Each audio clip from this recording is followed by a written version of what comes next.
For being a real estate agent आपको real होना जरूरी है। बहुत इजी है, क्या है, घर ही तो बिकवाना है। मुझे आज भी याद है कि कुछ चुनिंदे दलाल बोलते थे, नॉट ब्रोकर्स। आज हर एक रियल्टर का, हर एक ब्रोकर का अपना खुद का एक ऑफिस है, पूरा सिस्टम है, पूरा टीम है। मैनेज करने का एक अपना स्टाइल और एक अपना तरीका है। चार्टर्ड अकाउंटेंट है, चाहे अपने एडवोकेट्स है, चाहे अपने जो भी आज इसमें आज शेयर मार्केट वाले जो भी है, आज वो लोग भी रियल एस्टेट में ज्यादा उनका इंटरेस्ट है। टोल मार्केटिंग बोलकर एक बिजनेस चला करता था, बिल्डर्स बनाते थे। ये लाइन ही पेशेंस का लाइन, बिना पेशेंस के आप रियल एस्टेट कर ही नहीं सकते। और दूसरी बात है, बहुत ब्रोकर्स हर साल आते हैं, बहुत ब्रोकर्स चले जाते हैं। आज मेहनत का पैसा हर प्रोफेशनल्स का अधिकार है, तो एक ब्रोकर का क्यों नहीं।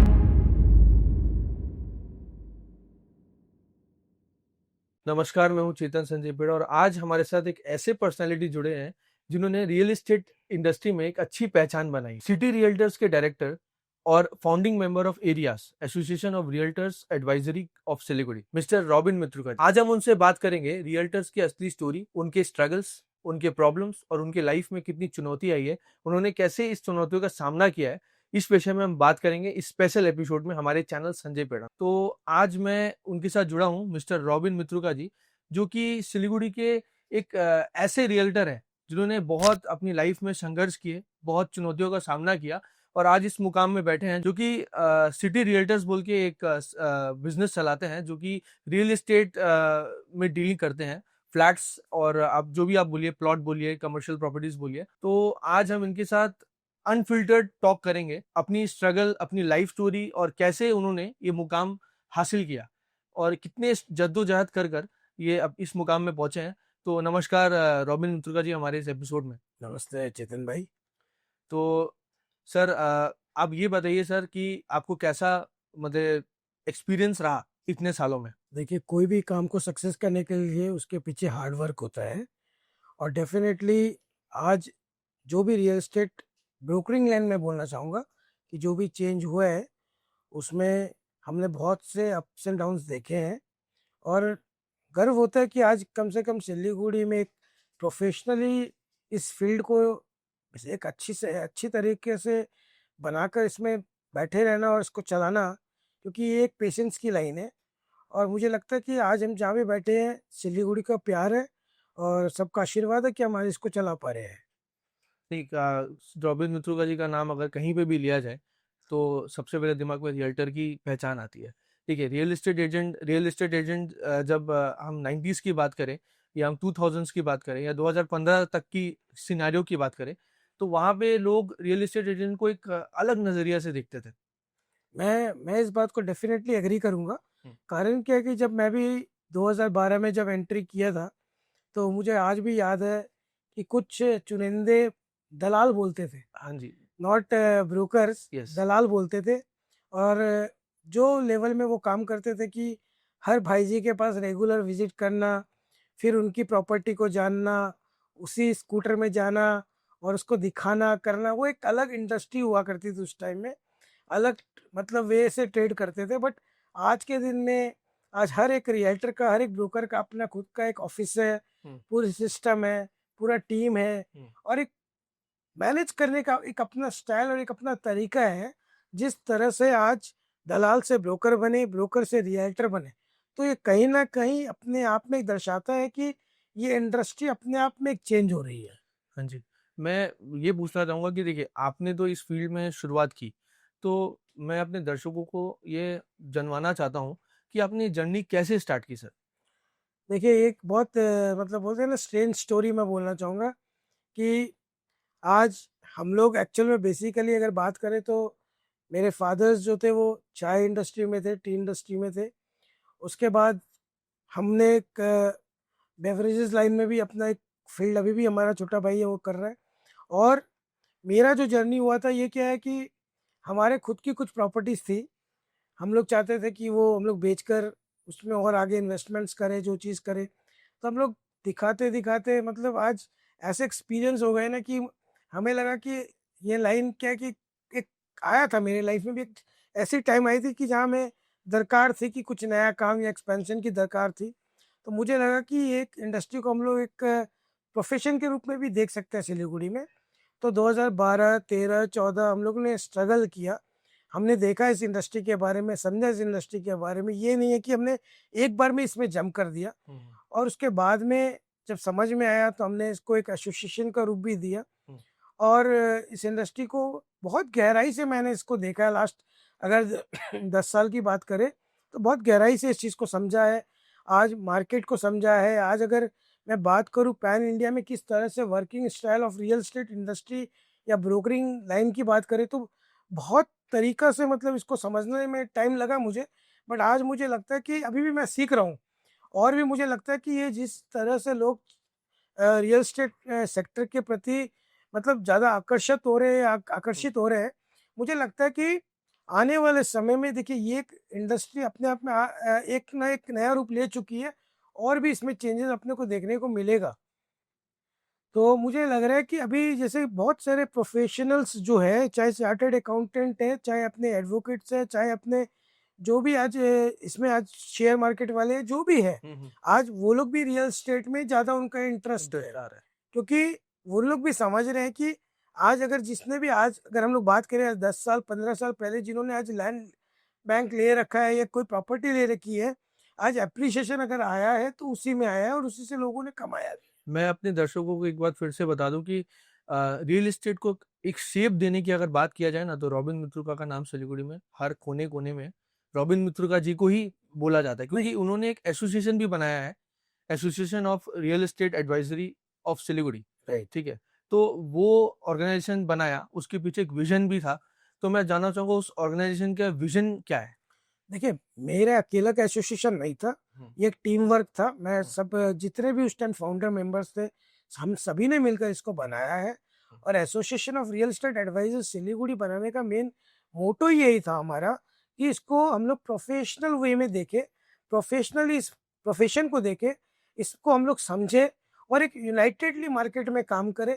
पहले क्या होता था मैं आपको बताना चाहूँगा कि सोल मार्केटिंग बोलकर एक बिजनेस चला करता था। बिल्डर्स बनाते थे और किसी एक ब्रोकर को वो माल दे देते थे, बिल्डिंग दे देते थे कि भाई आपको बेचना है, या कोई प्लॉटिंग हो रहा है तो भैया आपको ही प्लॉटिंग में माल बेचना है। बट रियल एस्टेट में मैंने जब कदम रखा 2015 के बाद, मैं 2020 में मैंने जाके प्रेसिडेंटशिप ली इसकी।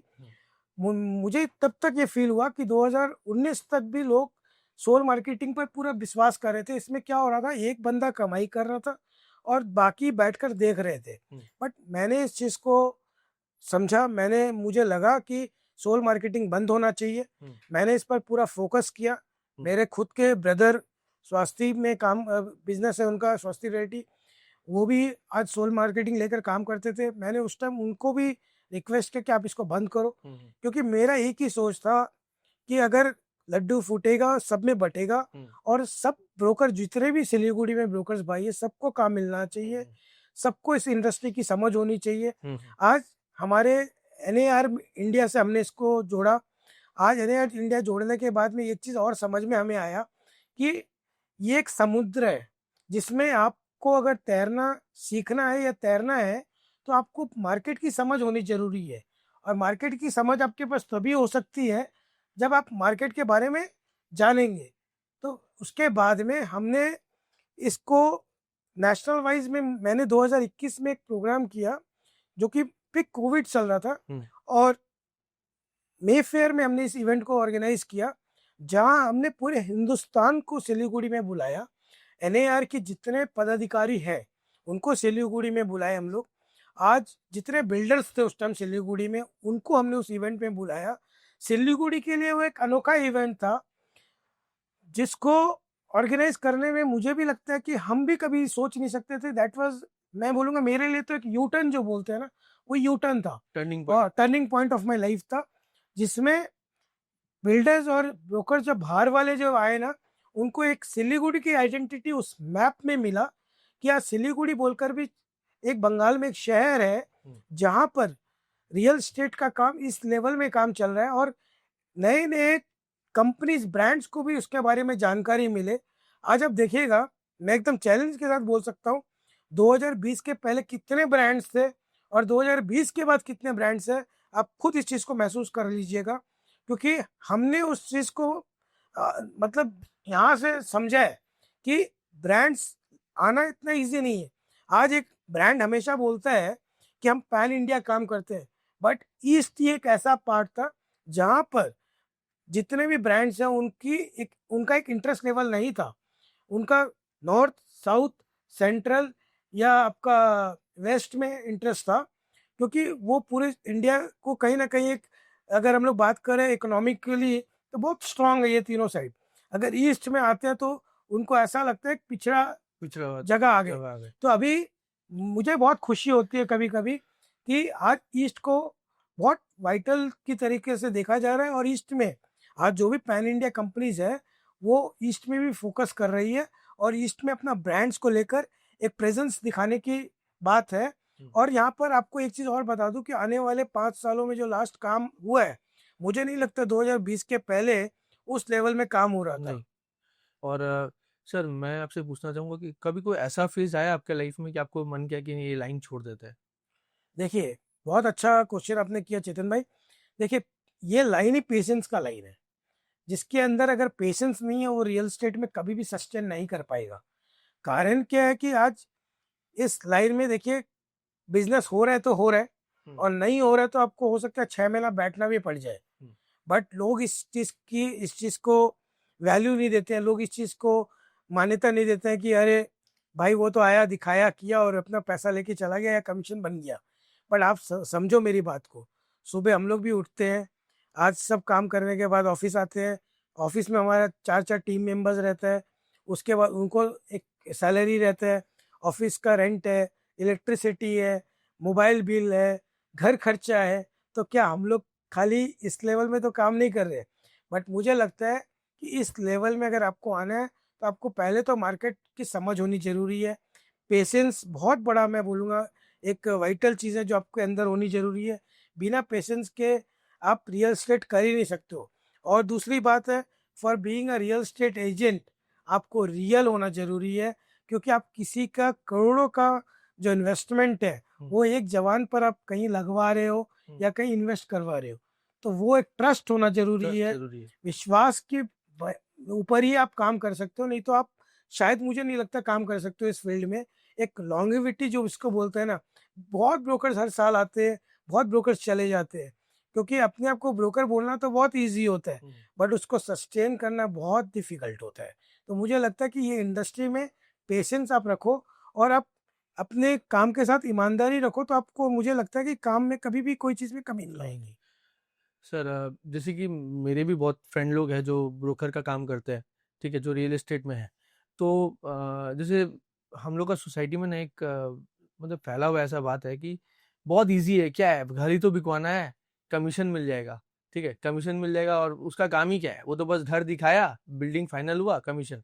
तो ये कितना डिफिकल्ट होता है, ये मैं चाहूंगा कि रियलिटी वे में आप बताइए कि एक क्लाइंट को क्लोज करना और उससे टोकन लेना, और टोकन लेने से लेकर रजिस्ट्री तक का सफर मैं चाहूंगा कि आप शॉर्ट में बताइए। देखिए, मैं तो इतना ही बोलूँगा कि घर दिखाना और बेचना इतना इजी तो नहीं है, मुझे जो लगता है, मैंने जो अपने लाइफ में एक्सपीरियंस किया है। कारण क्या है कि देखिए, आज आपको भी मैं अगर कोई फ्लैट दिखाता हूँ तो शायद आप भी एक ही फ्लैट में फाइनल नहीं करोगे। मुझे लगता है कि आज आपने मुझे एक टाइम दिया कि रॉबिन भाई मैं इतने बजे आपका ये फ्लैट देखने जाऊँगा। आप समझो मैं आपके लिए उस टाइम तक वेट कर रहा हूँ। फिर आप वो साइट में पहुँचने में 1 घंटा लगा दिए। फिर भी मैं आपका, चाहे धूप हो, चाहे बारिश हो, चाहे छाँव हो, मैं आपका उधर भी वेट कर रहा हूँ। फिर उसके बाद में आप आते हो, आप बोलते हैं नहीं इसका वास्तु दोष है, इसका ये प्रॉब्लम है, इसका ये है। चलो फिर भी मैं उस चीज़ को मानता हूँ। चलो, मुझे पता है आप कस्टमर है, मेरे लिए भगवान है, मुझे आपको दूसरी प्रॉपर्टी दिखानी है। मैं आपको सेवक रोड से लेकर फिर आपको मेडिकल दिखाने जाता हूँ, तो आप सोचो एक डिस्टेंस कितना कवर करना पड़ रहा है मुझे। फिर आप मेडिकल में भी मैंने आपको दिखाया, वहाँ आपको नहीं समझ में आया, तो फिर मैं आपको ले गया खपरेल रोड में, तो वहाँ का डिस्टेंस आप देखो कितना कवर करना पड़ रहा है। तो इतनी ईजी ये जर्नी नहीं है। आज मैं आपको 10 फ्लैट दिखाऊंगा, उसमें से आप सिर्फ मेरे साथ नहीं देख रहे हो, आप 50 ब्रोकर के साथ देख रहे हो सिलीगुड़ी में। क्योंकि आपको हो सकता है रॉबिन भाई आपका क्लोज हो, बट आपको ट्रस्ट लेवल जब तक नहीं बनेगा ना अंदर में, वो आप मेरे से कभी भी माल नहीं खरीदोगे। वो आप और भी ट्राई करोगे, क्योंकि एक कस्टमर हमेशा ट्राई करता है, और वो उसका अधिकार है ट्राई करने का। यस। बिल्कुल ट्राई करे। और देखिए, आज आपका टाइम जितना इम्पोर्टेंट है, क्योंकि क्लाइंट जब हमें बोलता है ना कि हम इतना बजे, हम लोग को उतना बजे रेडी रहना पड़ता है। आज क्लाइंट का जब टाइम का वैल्यू है, तो मुझे लगता है आपका ब्रोकर भी का भी टाइम टाइम का का वैल्यू है। ब्रोकर अपना टाइम का पैसा मांग रहा है। ब्रोकर अपना, ये नहीं है कि आज आपको दिखा दिया और आपसे कोई पेट्रोल का पैसा ले रहा है या आपसे कोई सर्विस का पैसा ले रहा है। ब्रोकर कभी भी कुछ नहीं ले रहा है। और ब्रोकर आपको आज नए फ्लैट्स में या नए दुकान में या नए प्लॉटिंग्स में भी आपसे ब्रोकरेज नहीं लेता है। फिर भी कस्टमर को ऐसा लगता है कि ब्रोकर पता नहीं क्या ही ले लेगा और क्या ही मार्केट में काम कर लेगा। आप एक चीज़ समझो, आज मेहनत का पैसा हर प्रोफेशनल्स का अधिकार है, हम्म, तो एक ब्रोकर का क्यों नहीं? क्यों नहीं। और इसमें एक और पॉइंट है कि सबसे बड़ा दुख जो है वो कमीशन का ही है कि आज के डेट में बिल्डिंग देख लिया, फ्लैट देख लिया, सारा डील हो गया, लेकिन जब कमीशन की जब बात आती है तब क्या सिनेरियो है वो देखो थोड़ा चेतन सिनेरियो। भाई, बहुत ही अच्छा क्वेश्चन है। आज कमीशन की अगर हम लोग बात करें ना, तो हमारे पास बहुत सारे कॉल्स भी आते हैं। भाई जी 1% में कर दो भाई जी। नहीं नहीं भाई जी, 1% तो अलग बात होगी। हाँ। बट वो बोलते हैं कि भाई मेरा फ्रेंड ले रहा है, चेतन मेरा फ्रेंड है, वो एक फ्लैट ले रहा है, रॉबिन भाई मेरा भी प्लीज 1%, उसमें आपको तो 2 मिलेगा, तो आप मेरा भी 1% रख देना ना। तो मुझे एक चीज़ नहीं समझ में आता है कि आप स्पेंसर्स जाते हो या और कोई ब्रांड में जाते हो, तो वहाँ पर आप उसको बोलते हो क्या मैनेजर को कि भाई मेरा भी कुछ कर देना, आपको तो 40% एक एफएमसीजी कंपनी दे रहा, 20% मेरा भी रख दो। ऐसा तो कभी नहीं होता। नहीं होता। बट यहाँ पर एक ट्रेंड बन गया है हम्म, कि सर प्लीज़ कमीशन में से आप देख लो ना क्या दे पाओगे। आप हमको दुकान दे दो, पर आपको कुछ तो देना पड़ेगा। हम्म, ठीक है, हम लोग गिफ्ट्स में बिलीव हम लोग भी करते हैं, हम लोग भी देते रहते हैं। कभी कुछ मोबाइल फ़ोन, कभी टीवी, कभी कुछ देते रहते हैं। बट चीज़ क्या है कि आपको एक चीज़ समझनी पड़ेगी कि हमारा जो घर खर्चा है या हमारा जो रोज़ी ज़िंदगी का जो खर्चा है, वो भी हमारे इसी से चलता है। तो आज ऐसी बात नहीं है कि हम भी नहीं देना चाहते हैं, हम काम नहीं करवाना चाहते। दूसरी इश्यूज़ है, आज आपको लग गया कि काम हो गया और कल ही आपका आपका फ्लैट बन रहा है, अभी 3 साल लगेगा। ऐसा नहीं है कि आपका आज ही हम लोग को आपको फ्लैट आपका फाइनल हुआ और आज ही हम लोगों को बिल्डर कमीशन दे दिया। हमें भी आपको 3 साल तक आपका पैसा, एक-एक रुपया जो है, आप हमें फ़ोन करते हो कि भैया आपका पैसा आया हुआ है, हमारे पास 1 लाख रुपया बिल्डर को दे आओ ना।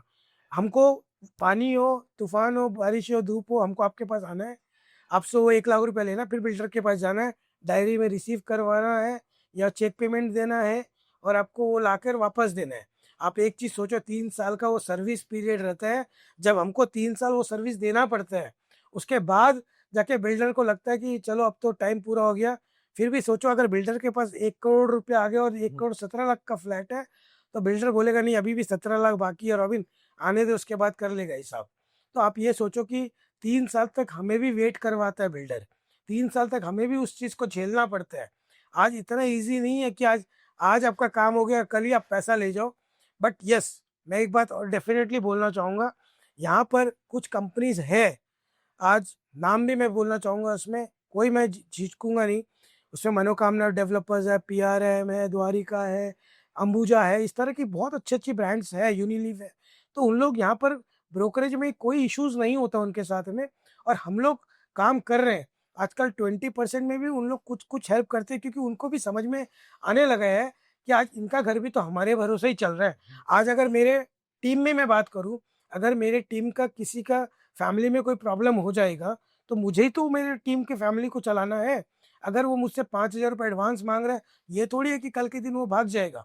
वो तो मेरे पास काम कर रहा है ना, तो मुझे उसको 5,000 रुपए देने में प्रॉब्लम क्या है? क्योंकि मैं तो उसके साथ जुड़ा हुआ हूँ। मैं तो ये नहीं है कि सिलीगुड़ी छोड़ कर जा रहा हूँ। बट येस, आपको एक चीज़ समझना पड़ेगा कि कमीशन जो है ना, वो हम लोग हक का पैसा माँगते हैं।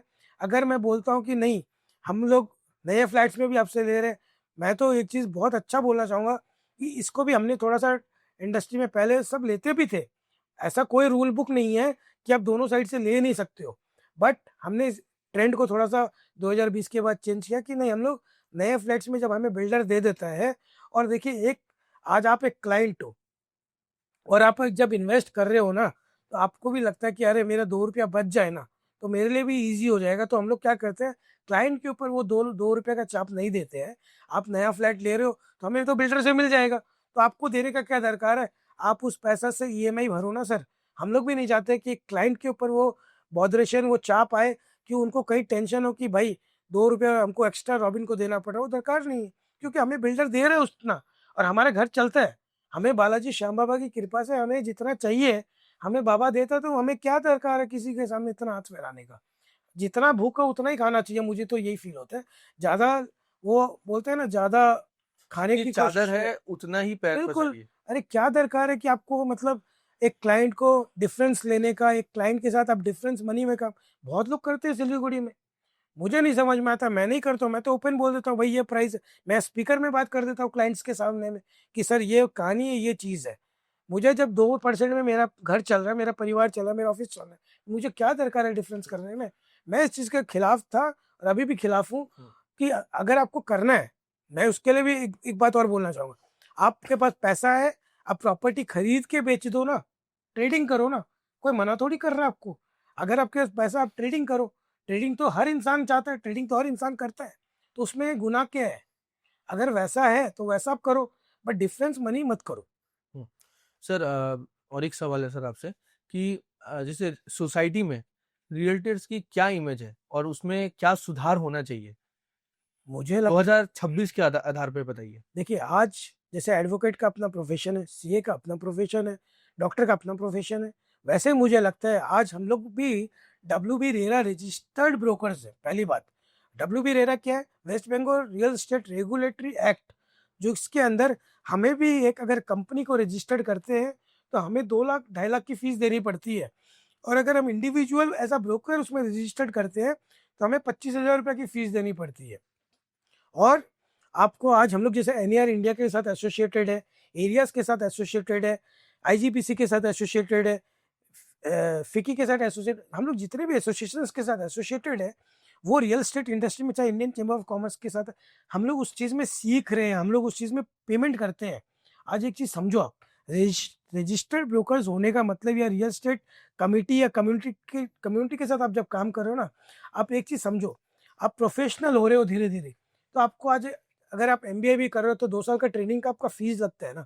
उसी तरह आज हम लोग आरआईसीएस बोल के हमारा एनईआर इंडिया में प्रोग्राम चलता है, उस पर हम लोग जाकर पढ़ते हैं, 2 साल एग्जाम देते हैं, ट्रेंड होते हैं।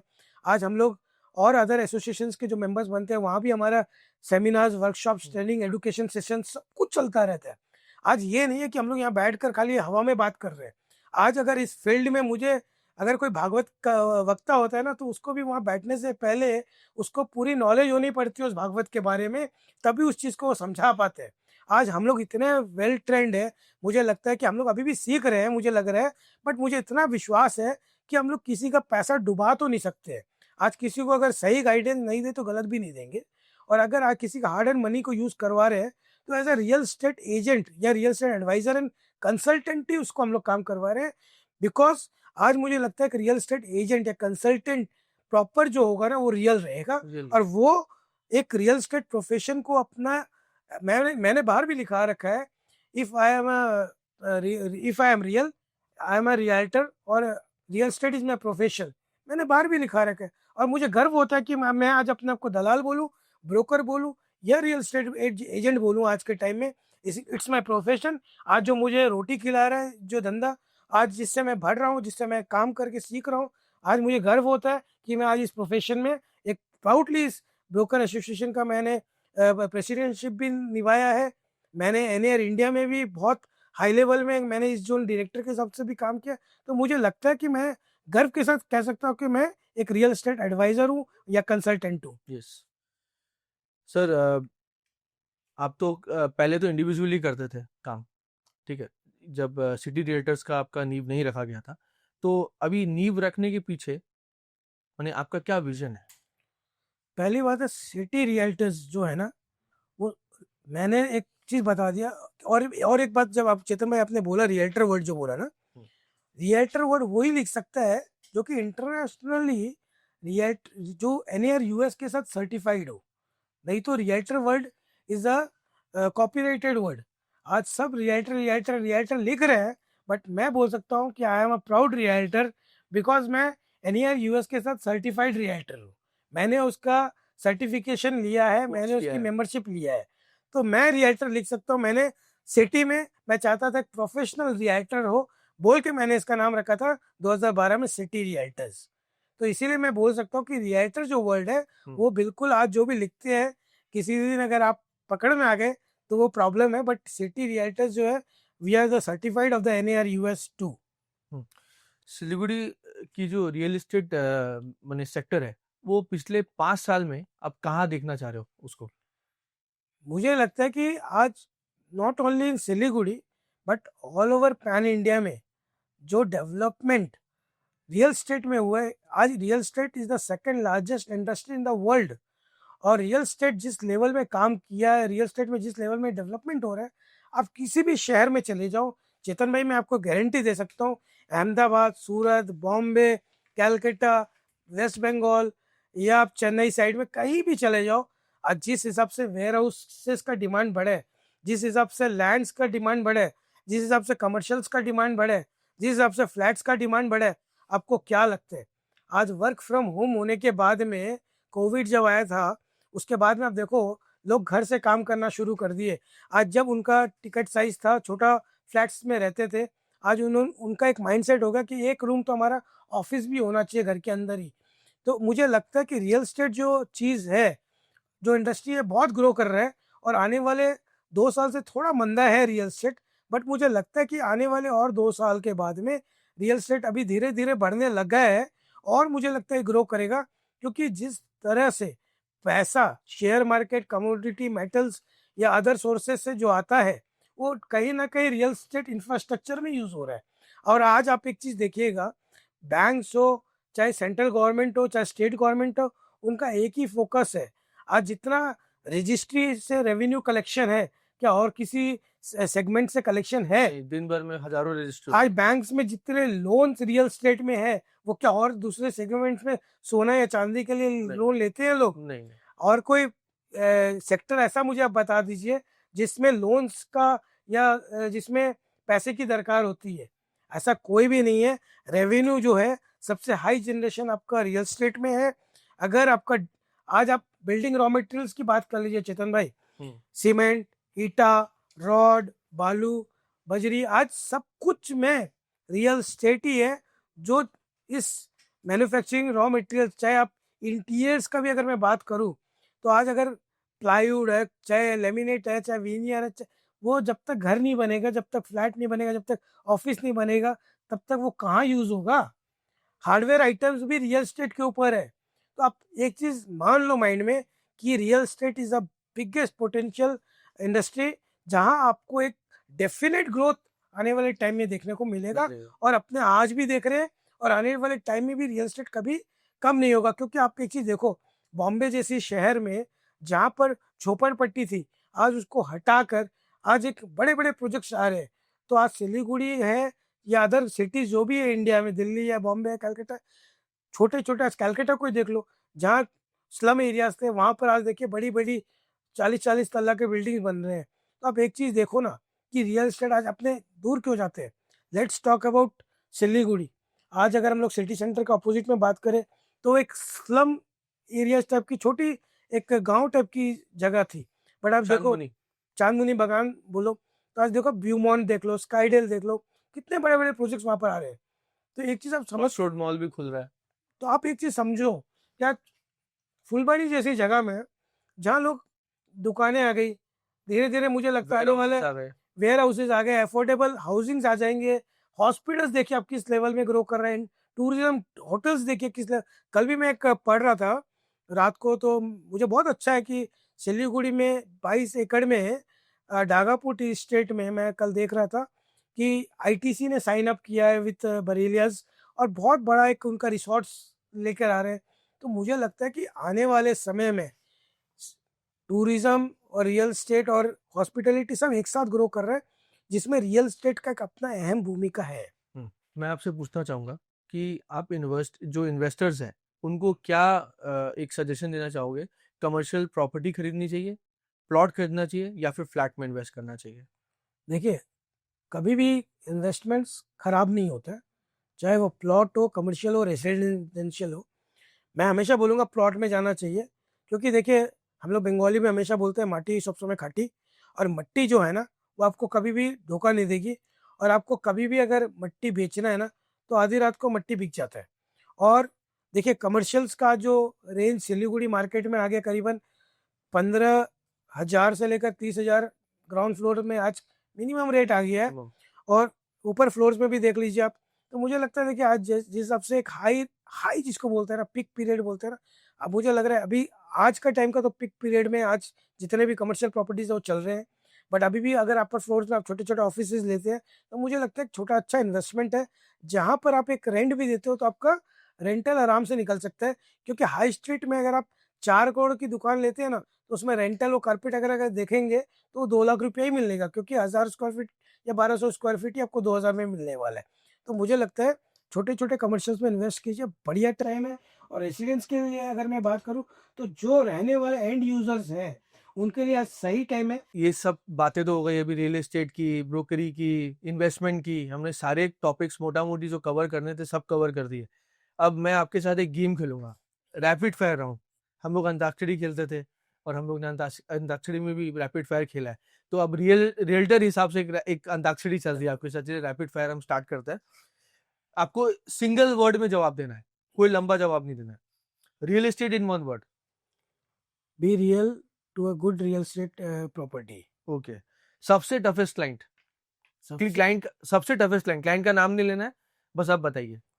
2 साल 3 साल बाद में जिसका फ्लैट का रजिस्ट्री होने के बाद में भी पेमेंट मिले, वो मेरे लिए सबसे toughest client. Most memorable deal. मुझे लगता है अंबुजा उत्सवधारा था, बिकॉज मैंने उसमें 1 घंटे में 26 फ्लैट बेचा था। अरे बाप रे। तो मुझे लगता है that was most memorable deal. और सर और भी है, सब मनी या ट्रस्ट। बिल्कुल ट्रस्ट, विश्वास नहीं है तो कुछ नहीं है। Siliguri for you in 1 word. Siliguri is mother, मैं बोलूंगा मेरे लिए मेरी माँ है सिलीगुड़ी। आपकी कर्म भूमि है। कर्म भूमि, कर्म और मेरे भूमि। सब कुछ सिलीगुड़ी है। तो आज हमने जाना कि रियल एस्टेट में कितनी कठिनाइयां हैं और रॉबिन मित्रुका जी कैसे अपने जर्नी को कवर किया और कैसे इस मुकाम पे बैठे हैं। सिटी रियल्टर्स बोल के इनकी बिजनेस का एक हब है जहाँ पे वो अपने डीलिंग्स करते हैं। उनका बिजनेस है, वो एक रियल्टर है और एक अच्छे इंसान भी हैं जो कि अध्यात्म मतलब आध्यात्मिक तौर पे भी जुड़े हुए हैं श्याम बाबा से और सालासर बालाजी से। और रेगुलर जो है उनकी पूजा करते हैं और हर महीने मैं ये बोलूं कि अपनी सैलरी लेने जाते हैं सालासर दरबार तक। और ये मेरे को बहुत अच्छा लगा कि सिलीगुड़ी में ऐसा कोई करता है नहीं करता है, लेकिन मैंने फर्स्ट टाइम इनकाउंटर किया जब इनसे मैंने पर्सनली बात हुई थी। तो इन्होंने सारे टॉपिक्स को बढ़िया से कवर किया है और हमारे दर्शकों को बताया है कि कोई भी काम, जरूरी नहीं कि रियल्टर ही बनना है आपको, कोई भी काम कठिनाइयों से भरा हुआ है, चुनौतियों से भरा हुआ है और आग का दरिया है। कंप्लीट करिए इसको। ये आग का दरिया नहीं बोलूंगा, फूलों की सेज है। और अगर आपको काम करना है बी रियल, और रियल स्टेट में अगर आपको पेशेंस रखना पड़ेगा, बहुत अच्छा इंडस्ट्री है। बिल्कुल इसमें आप लोग अपना एक लाइफस्टाइल को चेंज कर सकते हो। बट किसी के हार्ड एंड मनी को कभी भी कहीं अपनी मर्जी से इन्वेस्ट मत कीजिए। क्लाइंट का ट्रस्ट को बिल्ड कीजिए, उनको समझाइए, और जब आपको समझ में आए, be real to the real state. और रियल स्टेट में आप जब उनके साथ जुड़ रहे हैं तो आप एक फैमिली रिलेशन बनाकर जुड़िए। मुझे लगता है कि आप डेफिनेटली आपके साथ आपका क्लाइंट भी ग्रो करेगा। और रॉबिन जी, हमें इस मौके को देने के लिए आपका मैं बहुत बहुत धन्यवाद करना चाहूँगा, हमारे चैनल को मौका देने के लिए और हमें मौका देने के लिए, ताकि मैं एक्सप्लोर कर पाया और मैं जान पाया, दर्शकों को भी बता पाया इस छोटे से पॉडकास्ट में कि कैसे कोई भी जर्नी जो है इतनी आसान नहीं होती। इसमें मैं चेतन भाई आपको एक बात और बोलना चाहूँगा।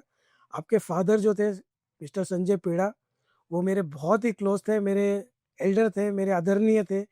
और आज उनसे भी हमने काफ़ी चीज़ लाइफ में सीखी है, किस तरह से धैर्य रखना, किस तरह से आगे बढ़ना, किस तरह से चीज़ों को समझना।